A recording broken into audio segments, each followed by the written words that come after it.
तो फिर मैंने आपसे पूछा कि प्रभु यीशु मसीह आएंगे तो क्या कर रहे हैं? वो अब दोबारा क्रूस पर चढ़ने के लिए नहीं आएंगे।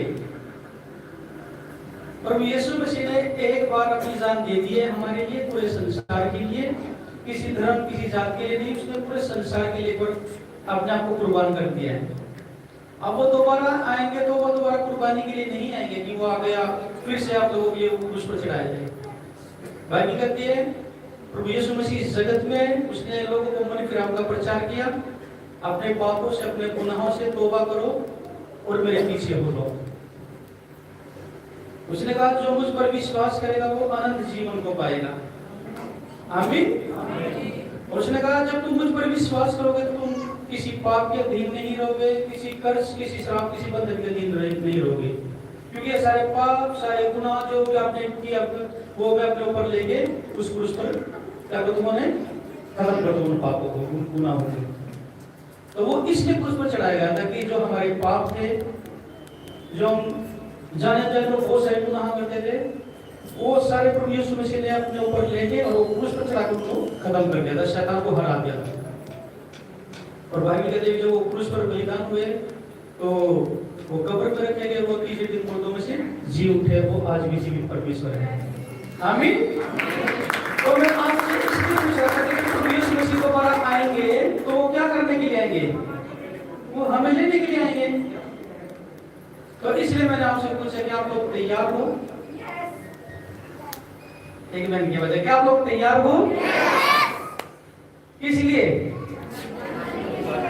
प्रभु यीशु मसीह से जानने के लिए। बाइबल में प्रभु यीशु मसीह ने खुद कहा है कि उस समय का, उस घड़ी का मुझे भी नहीं पता कि कब आएंगे, जो परमेश्वर है प्रभु यीशु मसीह कब आएंगे, लेकिन उन्होंने चिन्ह ठहराया है कि लड़ाई झगड़े होंगे, भूकंप आएंगे, देश देश के ऊपर चढ़ाई करेगा, बहुत सारे अकाल पड़ेंगे, बहुत सारी विपत्ति आएगी। तो ये सिर्फ चिन्ह ठहराया था, लेकिन किस दिन किस घड़ी आएंगे प्रभु यीशु मसीह ने समझता हो तो पिता ही जानता है। वो चोर के समान आएगा। जब चोर घर में चोरी करने के लिए आता क्या बता के आता क्या? वो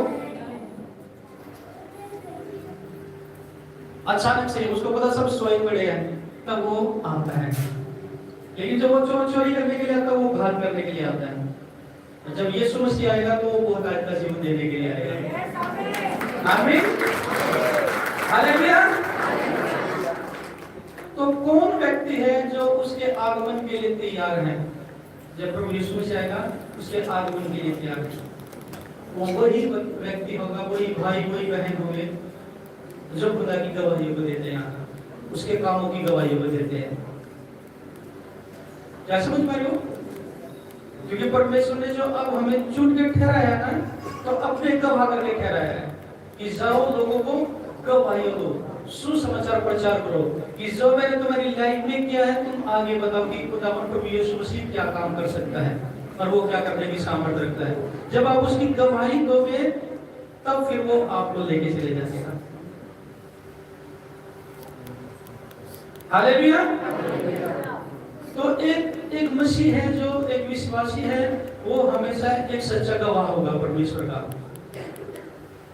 वो कहीं भी होगा, जहां भी होगा, वो हमेशा खुदावंद की गवाही देगा। आमीन। कल जब मैं टीवी पर देख रहा था रात को प्रकाश